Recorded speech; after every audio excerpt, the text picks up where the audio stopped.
Hello friends, welcome to exam alert YouTube channel. Exam alert YouTube চ্যানেলে সকলকে স্বাগত জানাই। তো ফ্রেন্ডস দেখো, আজকে আমরা আলোচনা করব আজকে কি কি ইন্টারভিউয়ে প্রশ্ন করেছে, ঠিক আছে, কি কি ডেমো চেয়েছে, সমস্ত কিছু আজকে আমরা এখানে আলোচনা করব। যেখানে বোর্ড ডেকোরেশন কিন্তু এবারের ইন্টারভিউয়ে অর্থাৎ আজকের ইন্টারভিউ একদমই অ্যালাউ ছিল না। তার সাথে এক একটার বেশি এক একজনকে ডেমো দিতে হয়েছে, ঠিক আছে। এবং আগামীতে আমরা কিভাবে প্রস্তুতি নেব বা কিভাবে প্রস্তুতি নিলে আগামী আমাদের ভালোভাবে ইন্টারভিউ দিতে পারবো, সমস্ত কিছু আমরা আজকে আলোচনা করব। তো দেখো, আজকে আমরা অনেক কয়েকটা ক্যান্ডিডেটের রিভিউ নিয়ে আলোচনা করব, তাদের কী কী প্রশ্ন করেছে, কী কী ডেমো চেয়েছে, সমস্ত কিছু আলোচনা করব, ঠিক আছে। তো তোমরা ভিডিওটা কিন্তু প্রথম থেকে শেষ অবধি দেখো, তাহলে তোমরা জিনিসটা সমস্ত বুঝতে পারবে। আর সকলে খাতা কলম নিয়ে থাকবে, তাহলে সকল জিনিসগুলো লিখে নেবে। আর যারা যারা নতুন তারা কিন্তু চ্যানেলটা সাবস্ক্রাইব করে দেবে। প্রত্যেক দিন এরকম ইন্টারভিউয়ের লাইভ রিভিউ কিন্তু আসবে। তো চলো কথাটা শুরু করি। দেখো, প্রথম ক্যান্ডিডেট ছিল হিস্ট্রি অনার্সের একজন স্টুডেন্ট, ঠিক আছে। তো এনাকে প্রশ্ন করেছিল কোথা থেকে আসছেন। তারপরে এনাকে প্রশ্ন করা হয়েছিল যে হাইয়েস্ট কোয়ালিফিকেশান কী, মানে আপনার হাইয়েস্ট কোয়ালিফিকেশান কী বলুন, ঠিক আছে। এবার হাইয়েস্ট কোয়ালিফিকেশান হিস্ট্রি অনার্স, এবার হিস্ট্রি অনার্স থেকে কিন্তু এনাকে সাবজেক্টিভ কোয়েশ্চেন অনেক করেছিল।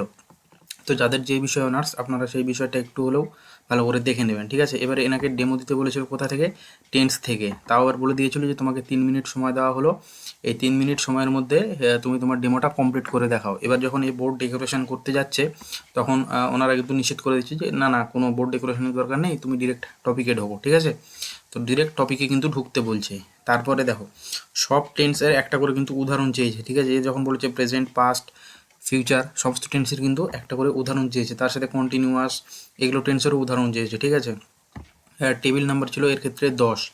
তো তোমরা সকলে লাইক এবং সাবস্ক্রাইব করে দেবে চ্যানেলটা, আশা রাখি। দেখো, ক্যান্ডিডেট নাম্বার 2 একই ছিল, এ ছিল ইংলিশ অনার্সের একজন স্টুডেন্ট। এর টেবিল নাম্বার ছিল 4। এবার এর ক্ষেত্রে সময় লেগেছিল 7 থেকে 8 মিনিট। তো এনাকে প্রশ্ন করেছিল কি, দেখো, বিউটিফুলের নাউন, ভার্ব, অ্যাডজেক্টিভ, হ্যাঁ, অ্যাডভার্ব ফর্ম, এই সমস্ত ফর্মগুলো এনাকে কিন্তু প্রশ্ন করেছিল যে এই সমস্ত ফর্ম বলো, বিউটিফুলের সমস্ত ফর্ম। তারপরে এনাকে একটা ভয়েস চেঞ্জ করতে দিয়েছিল। তারপরে এটাকে প্রশ্ন করেছিল বৃত্ত কী, মানে অঙ্ক থেকে প্রশ্ন করেছিল যে বৃত্ত কী। এবার বিজ্ঞান থেকে প্রশ্ন করেছিল কি, যে চিংড়ির রক্ত নীল কেন, চিংড়ির রক্ত নীল কেন, এরকম টাইপেরও প্রশ্ন করেছে। তো তোমরা দেখতে পাচ্ছ প্রশ্নের লেভেলটা কত দূর বা কীরকম। এবার এনাকে কিন্তু ডেমো দিতে বলেছিল ত্রিভুজ থেকে। ইংলিশ অনার্সের স্টুডেন্ট, এনাকে ডেমো দিতে বলেছিল কোথা থেকে, ত্রিভুজ থেকে। এবার বোর্ড ডেকোরেশন যে জিনিসটা, বোর্ড ডেকোরেশন কিন্তু একদম অ্যালাউ করেনি এর ক্ষেত্রেও। আর ডেমো থেকে ক্রস কোশ্চেন করেছিল অনেক, ঠিক আছে। ডেমো থেকে অনেক ক্রস কোশ্চেন করেছিল। গ্লোবে বলেছিল যে আন্টার্কটিকা মহাদেশটা গ্লোবে দেখান কোথায় আছে। তো গ্লোব নিয়েও তোমাদের সকলকে একটা ধারণা নিয়ে কিন্তু যেতে হবে। তারপর বলেছিল পেঙ্গুইনরা কী খায়, যদিও বা এটা বইয়েরই প্রশ্ন, পেঙ্গুইনরা কী খায়। তো এইরকম প্রশ্ন করেছিল। তো তোমরাও প্রিপারেশানটা এইভাবেই নাও। তারপর দেখো, ক্যান্ডিডেট 3 এ ছিল ম্যাথামেটিক্স অনার্সের স্টুডেন্ট, ঠিক আছে। তো এনাকে বলেছিল হাইয়েস্ট কোয়ালিফিকেশান কী। তারপরে এনাকে কিন্তু নিজের ইচ্ছে মতো ডেমো দিতে দেয়নি। এনাকে বলেছিল যে বর্গক্ষেত্র নিয়ে একটা ডেমো দাও। তারপর দেখো, এনাকে বর্গক্ষেত্র থেকে কিন্তু প্রচুর ক্রস কোশ্চেন করেছিল, প্রচুর ক্রস কোশ্চেন বর্গক্ষেত্র থেকে করেছিল। এনাকে বলেছিল বর্গক্ষেত্র রম্বসের যে ডায়াগোনাল বা কর্ণ, এই কর্ণের মধ্যে পার্থক্যটা কী, এই জিনিসটা একটু বোঝাও বা বলো। তারপর দেখো, বর্গক্ষেত্রের 3Dতে নিয়ে গেলে, মানে 3D পিকচার যদি বর্গক্ষেত্রে রাখি, সেক্ষেত্রে সেটা কী হবে, এই রকম ধরনের প্রশ্ন কিন্তু করা হয়েছিল। তারপর সহজ পাঠ বই দিয়ে, সে বইটা কিন্তু হাতে দিয়ে পড়তে বলেছিল, সেখান থেকে রিডিং, ঠিক আছে। আর ইংলিশের একটা রাইম বা কবিতা কিন্তু পড়ে শোনাতে বলেছিল একটা বই দিয়ে। তো প্যানেল মেম্বারদের বা বোর্ড মেম্বারদের হাতে কিন্তু মানে টেবিলে বই থাকছে, শেপ থাকছে এবং বিভিন্ন রকম TLM কিন্তু থাকছে।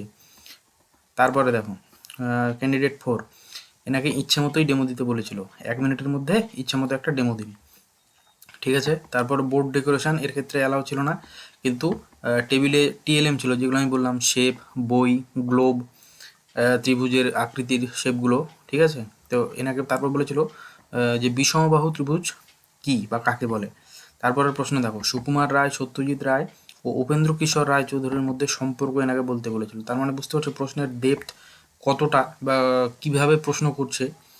তারপরে বলেছিল কি, মিশ্রণ কাকে বলে, মিশ্রণ কাকে বলে সেই প্রশ্নটাও করতে বলেছিল।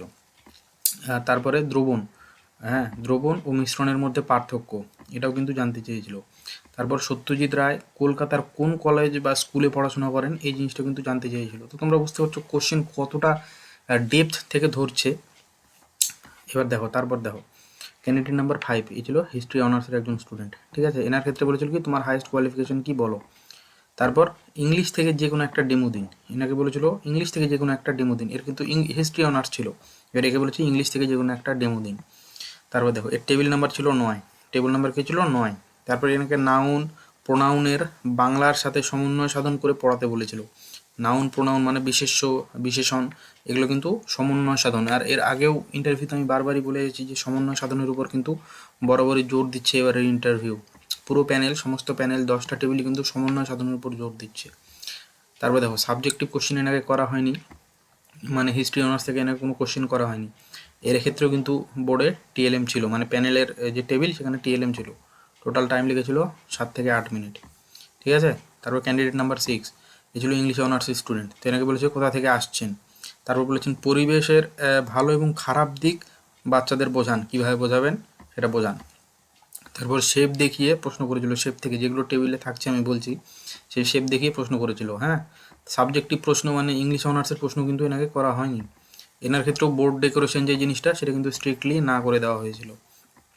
তারপর দেখো ক্যান্ডিডেট নাম্বার 7, এটা ছিল ইংলিশ অনার্সের স্টুডেন্ট, বলেছিল নিজের সম্পর্কে বলুন। তারপর বলেছে দেখুন আপনি কী ডেমো দেবেন বলুন, এনাকে প্রথমে বলেছিল। তো ইনি বলেছেন আমি বৃত্তর ডেমো দেবো। তারপর বলেন না না বৃত্তটা না, আপনি ঋতু পরিবর্তনটা পড়ান, ঋতু পরিবর্তনটা পড়ান, মানে ওটার ডেমো দিন। এবার তারপর যখন পড়াতে যান তখন বলেন যে আপনি কি কবিতা পড়ান একটা। কবিতা যখন পড়ানো শুরু করে তখন বললেন না না কবিতা থাক, একটা ত্রিভুজের ডেমো দিন। তার মানে বুঝতে হচ্ছে কীভাবে হ্যারাসমেন্টের লেভেলটা যাচ্ছে, বা কীভাবে একটা ক্যান্ডিডেটের উপর কীভাবে প্রেশার ক্রিয়েট করা হচ্ছে যে এক বেশি ডেমো দিতে, এবং মেন্টালি প্রেশার সেটা পড়ছে। তারপরে এনাকে সাবজেক্টিভ কোশ্চেন করেছিল, ইংলিশ অনার্স ছিল, বলেছিল সনেট কয় রকম, এবং যে কোনো একটি সনেটের মানে একরকম সনেটের বৈশিষ্ট্যগুলো বলুন। ঠিক আছে। তারপর দেখো হাট কবিতাটি কে লেখেন। এগুলো কিন্তু মানে একটার পর একটা প্রম্পটলি কোশ্চেন করে যাচ্ছে। এনার ক্ষেত্রে টাইম লেগেছিল টোটাল 7 থেকে 8 মিনিট।